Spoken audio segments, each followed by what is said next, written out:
There's a truth that could save 90% of marriages, but many women will never want to hear it. They'll label it sexist, outdated, or just plain wrong. They'll get defensive before even listening. But here it is. You cannot expect to take everything from a man while giving nothing back and still believe he'll stay. Marriage isn't a service where the woman is the customer and the man is the provider. Until women start realizing that marriage is a partnership built on mutual exchange, not a one-way transaction, real happiness within a relationship will remain out of reach. Let me explain this more deeply. Unrealistic modern expectations are killing relationships before they even begin. Many women today say they want a man who earns 6 figures but still comes home by 5 p.m, who's emotionally available but never weak, who helps around the house yet never loses his masculine edge, who's as romantic as a movie hero but as practical as an accountant, who reads her mind yet also surprises her.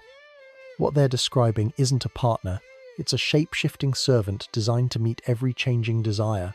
I once had a client whose wife handed him a list of 23 things he had to improve for their marriage to work. Everything from making more money to being more spontaneous, helping more with the kids, and working out more often. When he asked her what she was doing to improve the marriage, her response was, "I'm here, aren't I?" That's the modern dynamic. Her presence is considered the gift. Everything else is his duty. This entire fantasy version of partnership is driven by social media, where women are constantly exposed to ideas about high-value men, never settling, and getting what you deserve. They scroll through filtered snapshots of perfect relationships, then compare them to their tired, hard-working, imperfect husbands, and feel cheated. The result is a culture of emotional entitlement that's completely out of control. Many women now believe their emotions are their partner's full responsibility. If she's sad, he has to fix it. If she's insecure, he must endlessly reassure her. If she's bored, he's expected to entertain her. But when he's stressed, tired, or struggling, suddenly that's his problem alone. The emotional labour flows only one way. I remember a man who told me his wife expected 2 hours every night to talk about her feelings, her worries, her day. When he once tried to share his own stress from work, she accused him of trauma dumping and told him to get therapy. She demanded limitless emotional support while offering none in return. That isn't love or partnership, it's emotional drain. This imbalance of reciprocity is what truly destroys marriages. Relationships survive on exchange, time for time, effort for effort, care for care. But modern culture keeps teaching women that they deserve everything just for existing. They're told they shouldn't have to earn respect, affection, or desire. Simply being a woman is enough. Meanwhile, men are expected to constantly prove their value through providing, performing, and achieving perfection.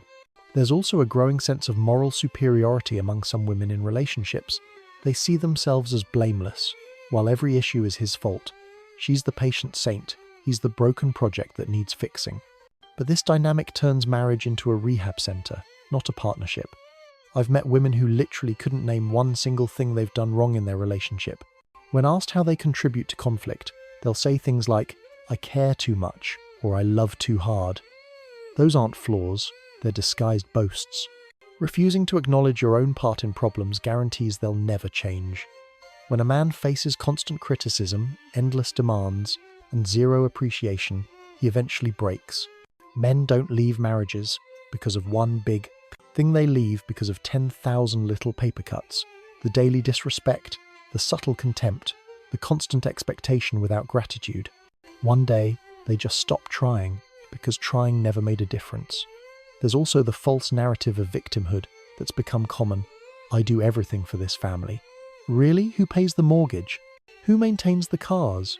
Who manages the investments? That's different, they'll say. That's just money. But when she does laundry, it's heroic sacrifice. The selective scoring system where her work counts double and his counts for nothing is exhausting. One client's wife went online claiming she was a married single mom, while her husband worked 70-hour weeks to provide for their home, cars, private school, yoga membership, and the nanny. But she framed herself as the victim because he missed one school event. That's not victimhood, it's delusion. The need to control under the disguise of care is just as damaging. "I just want you to be your best self" often translates to "I want to redesign you."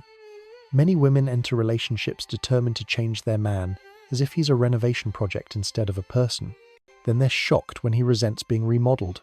Self-reflection is almost non-existent in this mindset. Before blaming him for everything, maybe ask yourself, are you pleasant to come home to? Do you show gratitude? Do you contribute equally? Do you bring peace or chaos? But introspection requires admitting imperfection, which threatens the illusion of superiority. The overuse of terms like abuse has made things even worse. Nowadays, every disagreement is labelled gaslighting, every request is control, and every boundary is toxic. Real suffering has been diluted by people weaponizing the language of trauma to avoid accountability. When everything is abuse, nothing is. I've seen women call their husbands abusive for asking them, to help financially, to limit contact with an ex, to participate in chores, or to want intimacy more often. Those are normal relationship negotiations, not abuse. The erosion of empathy goes both ways. When one partner constantly criticizes and demands while giving nothing, the other eventually stops caring altogether. Empathy must go both directions, or it dies completely. That's how couples end up as strangers sharing bills instead of lives. The basics that matter most have been forgotten. Men aren't that complicated. A meal cooked with love, a genuine thank you, affection, and peace at home mean everything. But modern culture has branded these acts as pick-me behavior or submissive. So men receive nothing while being expected to give everything. One man nearly cried when his wife made his favorite meal after months of tension. That one gesture of care moved him more than any grand romantic act. Men today are starving for basic kindness in their own homes, but acknowledging that would require admitting that men have emotional needs too. Male vulnerability has become invisible. Men experience depression, anxiety, fear, and exhaustion, but since the narrative says women carry the emotional burden, their pain is ignored or mocked. If he's tired, he's lazy. If he's sad, he's weak. If he's lonely, he's needy. Communication often fails because of assumption. She expects him to read her mind, and he assumes she means what she says. She speaks in hints, he speaks directly. She wants empathy, he offers solutions. Neither is wrong, but without understanding those differences, every conversation turns into conflict. Here's an example, she says. The house is messy, meaning, I'm overwhelmed and need help. He hears, the house is messy, and agrees it is. She gets angry he didn't offer to help. He's confused because she never asked. That's not communication, that's telepathy gone wrong. Two opposite behaviours often destroy marriages: the martyr who does everything and constantly complains about it, and the controller who manages everything while respecting nothing. Both make real partnership impossible. One becomes indispensable but unbearable. The other becomes the boss of someone who never applied for the job. Emotional literacy could save countless marriages. Express needs without attacking. I need help with dinner, not you never help with anything. Receive feedback without defensiveness, and disagree without destroying. But doing that means admitting you don't know everything, and that threatens ego. Real equality in marriage means both partners take full responsibility for the success or failure of the relationship. It's not 50-50 inches tasks, but 100 inches commitment. Both fully invested, both accountable. But modern culture has convinced too many women that they are prizes to be won rather than partners to contribute. That entitlement poisons everything. When someone believes they are morally or emotionally superior, connection dies. Intimacy requires equality, humility, and vulnerability. If one person always plays the enlightened savior while treating the other as a fixer-upper, true closeness can't exist. When a man feels unseen, unappreciated, or constantly devalued, he doesn't shut down to punish, he shuts down to survive. You can only pour from an empty cup for so long before you have nothing left to give. Then she wonders why he's distant when she spent years pushing him away. The self-sacrificing act many women perform often backfires. They overwork, overcontrol, do things nobody asked for, then resent everyone for not noticing. I once knew a woman who spent every weekend reorganizing the house. Her husband didn't ask for it, he just wanted to relax with her. But she created her own exhaustion, then got angry when he didn't applaud it. True partnership means two individuals sharing life, not fusing into one person. Maintaining separate goals, interests, and friendships is healthy, but many see independence as neglect or betrayal. Parenting suffers too when mothers claim to be the better parent and override fathers constantly. Kids need both parents' influence. I've seen wives undermine every decision their husbands make with the kids, then complain he isn't involved. After being overruled repeatedly, he stops trying, and the children lose respect for both parents. Couples should discuss parenting philosophy before having kids, discipline, education, religion, finances. But most skip that and spend 18 years arguing instead. Emotional regulation during conflict is critical. Words spoken in anger can't be unsaid. Actions made in spite can't be undone. Learning to pause and think before reacting can save a marriage, but doing that requires admitting you might be wrong. Expecting a perfect partner while being imperfect yourself is delusional. Social media makes this worse by selling the fantasy of flawless relationships. True maturity means choosing reality over fantasy. Love isn't about finding a perfect person, it's about choosing someone whose imperfections you can live with. Real love is grounded, not idealized. Everyone wants to be appreciated, seen, and valued. When one person monopolizes recognition while denying it to the other, resentment grows. Marriage works when both celebrate each other, not compete for who sacrifices more. Superiority kills intimacy because nobody wants to feel inferior in their own relationship. Using emotions as weapons, crying to manipulate, anger to control, silence to punish, isn't communication. It's emotional warfare, and it always destroys connection. I once counseled a woman who admitted she cried during arguments because it made her husband cave, not because she was actually hurt. When that stopped working, she escalated to threats, then to divorce. She destroyed her marriage instead of learning to talk. Honestly, healing your own trauma is your job, not your partner's. Expecting them to fix you while you remain unchanged is unfair and unsustainable. Men also experience emotional fatigue, but that reality is ignored because it challenges the idea that emotional labor belongs solely to women. Online therapy culture has made things worse. Women diagnosing their partners from TikTok videos, labeling every disagreement as narcissism or abuse. Real therapy helps you grow. Internet therapy teaches you to blame.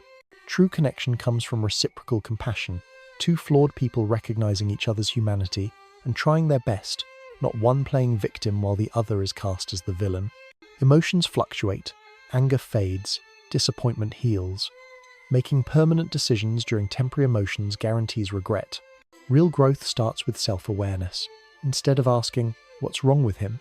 try asking, "What's my role in this?" Before arguing, confirm. "What you heard? So, what you mean is..." This simple step prevents most fights. Clear, direct language builds peace. Say what you mean what you say, don't hint, don't test.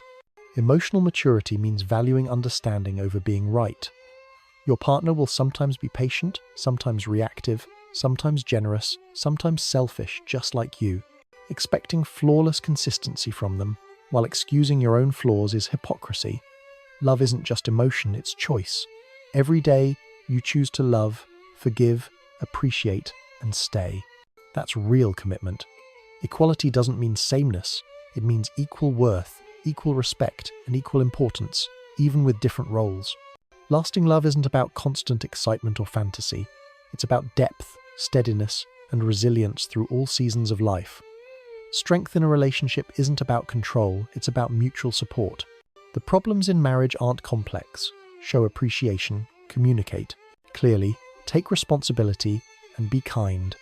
Marriage isn't a battle to win or therapy to fix someone. It's a partnership of growth, two people helping each other become better.